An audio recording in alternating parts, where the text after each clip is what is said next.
Voilà, Yes. C'est parti. voilà. Parce que comme ça, j'enregistre tout. Ouais, je vais vous raconter mon témoignage. En fait, vous êtes beaucoup pour moi. Alors, Tu regardes si pas. ballon, Regarde ta un feuille. petit peu désolé. Hein. Alors, je suis né dans une famille non croyante. Mes parents m'ont eu jeune et se sont séparés. J'avais quelques mois. Voilà. Le reste de ma petite enfance, jusqu'à l'âge de 11 ans, j'ai été élevé par ma mère et mon beau-père, avec qui j'ai vécu des sévices sexuels, la violence, l'alcool. J'ai vécu dans une petite ville où ma tante venait me chercher pour aller en vacances. J'ai souvenir de mon oncle et ma tante qui me sortaient de cet enfer de temps en temps. À l'âge de 9-10 ans, on m'a déménagé, où là, les violences et abus étaient de mise. Plus souvent, c'est ma grand-mère, il faut dire qu'elle m'a élevé une bonne partie de mon enfance. Chez elle, le week-end et les vacances, à 11 ans, elle m'a pris chez elle, mais elle n'a pu ouf, me garder. J'étais un enfant perturbé, ouais, je faisais beaucoup de bêtises. Hein. On le saurait au moins. Je n'ai pas compris ton mot là. On le saurait à moins On parce le saurait à moins. que tu étais tellement perturbé que tu faisais beaucoup de bêtises. Voilà, ouais, c'est bon. normal. Alors, et forcément, j'ai été placé vers 12 ans à la DAS. Ouais, alors, ma grand-mère ne pouvait pas me garder. Alors, donc tout ça, mon père me prenait de temps en temps chez lui, le week-end, les vacances, mais ça ne se passait pas souvent très bien. Il y avait beaucoup de mal à communiquer avec ma mère. Ça dégénérait souvent. Et du coup, un père absent. Et là, à la DAS, j'ai été placé. J'ai eu l'impression d'être abandonné une nouvelle fois par ma maman et ma grand-mère, mes grands-parents, du côté maternel. Et je faisais encore plus de bêtises du coup à la DAS, quoi. Plus de bêtises, voilà. Mes souvenirs sont en 7 ans. J'ai fait 7 foyers en 7 ans et autant en famille d'accueil, quoi. J'avais demandé à être loin de ma famille. Donc je suis sorti de la DAS avec aucun bagage en poche à 18 ans. J'étais à la rue.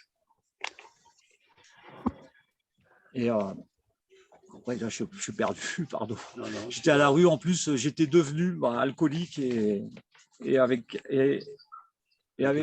ça, déjà une tentative suicide à 17 ans et une cure des intoxications au même âge. C'est surtout à la DAS que j'ai connu la drogue douce et la sniffette avec l'eau écarlate et j'en passe. Et la cigarette vers 13 ans. À 18 ans, j'ai connu ma première concubine avec qui j'ai eu un fils, Romain. Elle avait un fils aussi quand je me suis mis avec elle, du même âge, enfin il était très jeune, de quelques mois. Tout ça, à 18 ans, mon père m'a pris chez lui et j'ai connu Elisabeth, ma copine, c'était la voisine d'en face. On t'inquiète pas. Et bon, voilà. Je reviens à Romain. J'ai eu Romain à 19 ans. J'étais jeune. Et dans toute cette histoire qui n'a pas duré 2 ans, j'ai fait de mauvaises rencontres qui m'ont mené à perdre ma copine et mon fils et je me suis retrouvé SDF.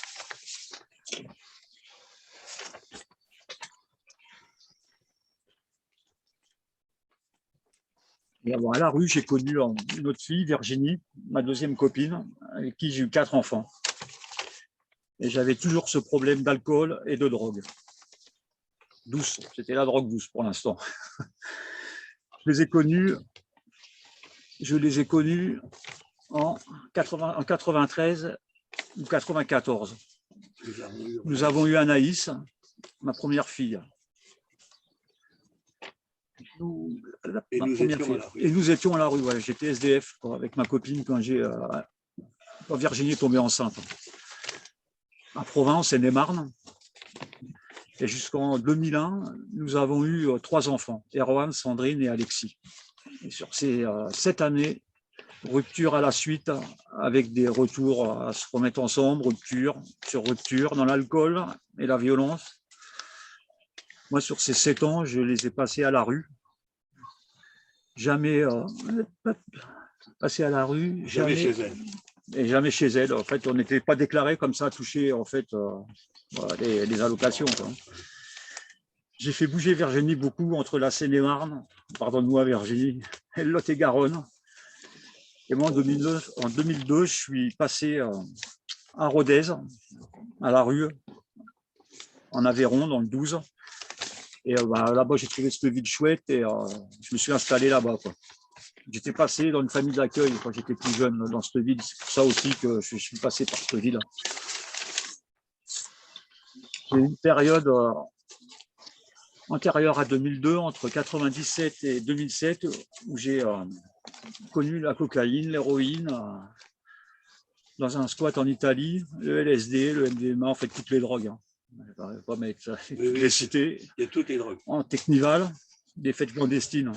Je me piquais et en 2003, je reviens sur Rodez en 2003. J'ai connu une fille, Amandine, avec qui je suis resté 7 ans et qui m'a beaucoup aidé. Gentille, douce, pas un mot plus haut que l'autre.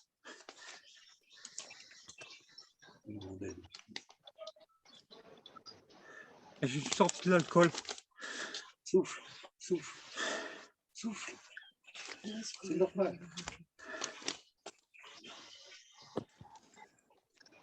Désolé. Hein. Non, non. Oh, on est tous passés par là. On a tous vécu cette période. Tous. Bon, l'alcool en premier. Sans être, enfin, j'ai fait plusieurs cures avant où je ne faisais pas pour moi, je faisais pour les autres, quoi. Du coup, ça ne fonctionnait pas. L'alcool en premier, sans aller dans un institut, quoi, d'alcool, sans prendre un médicament. Alors en 2004, plus d'alcool, plus de shit, parce que ça me rendait paranoïaque, enfin voilà quoi. Et sans médicaments non plus. Et la drogue dure, j'ai arrêté en 2007, mais là-bas j'ai eu besoin un peu plus d'aide quand même. Le tabac en 2010, pareil, plus de cigarettes. Parce que je devais aller me faire opérer du cœur à cœur ouvert.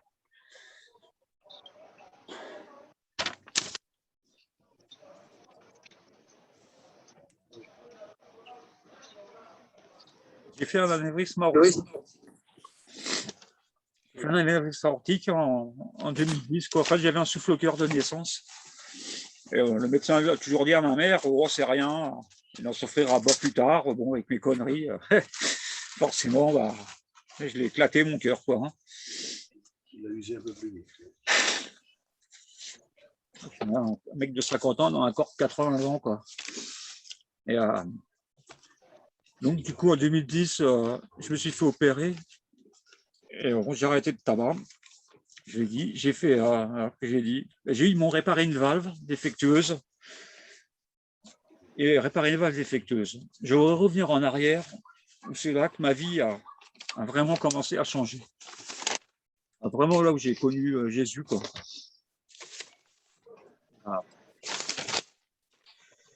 C'était en 97 où je suis descendu chez ma tante et mon oncle, où là j'avais besoin d'aide. C'était une période où c'était la mort, la prison, où j'aurais fini par tuer quelqu'un.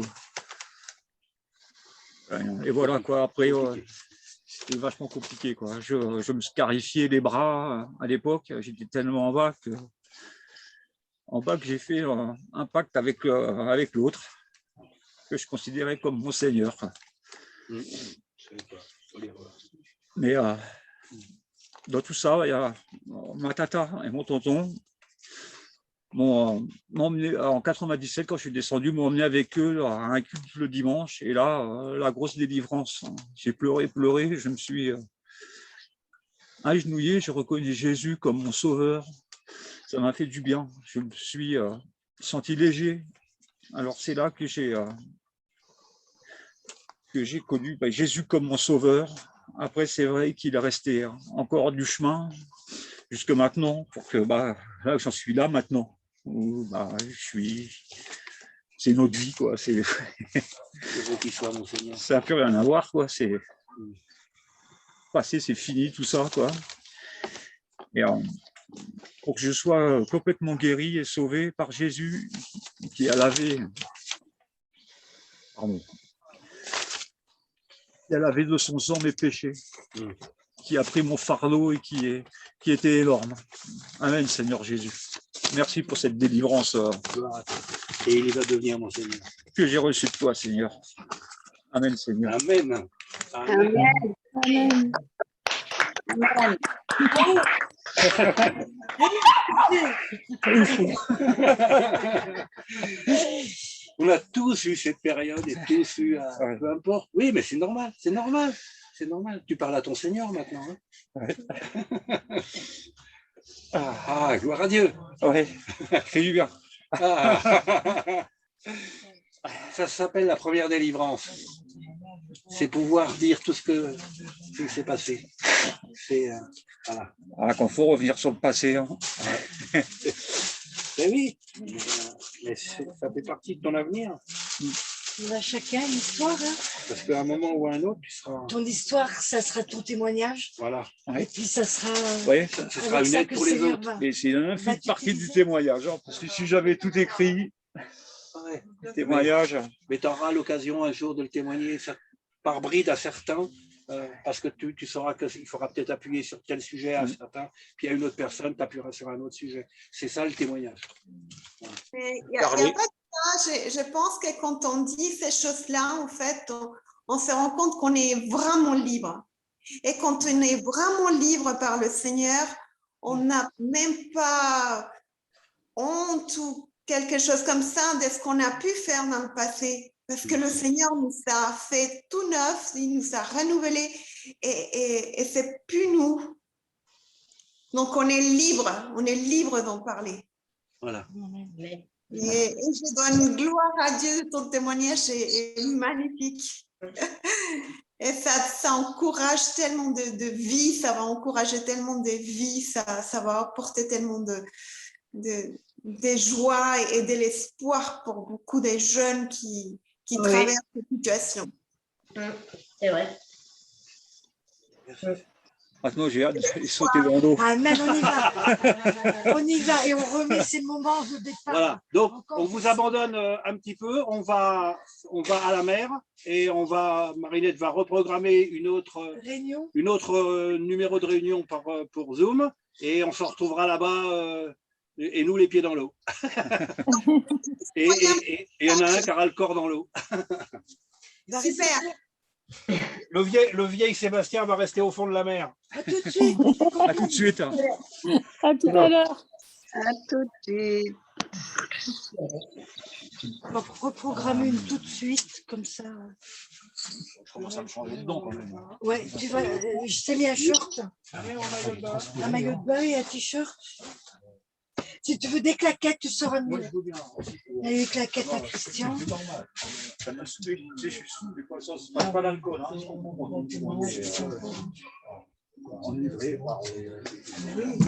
C'est l'image de qui.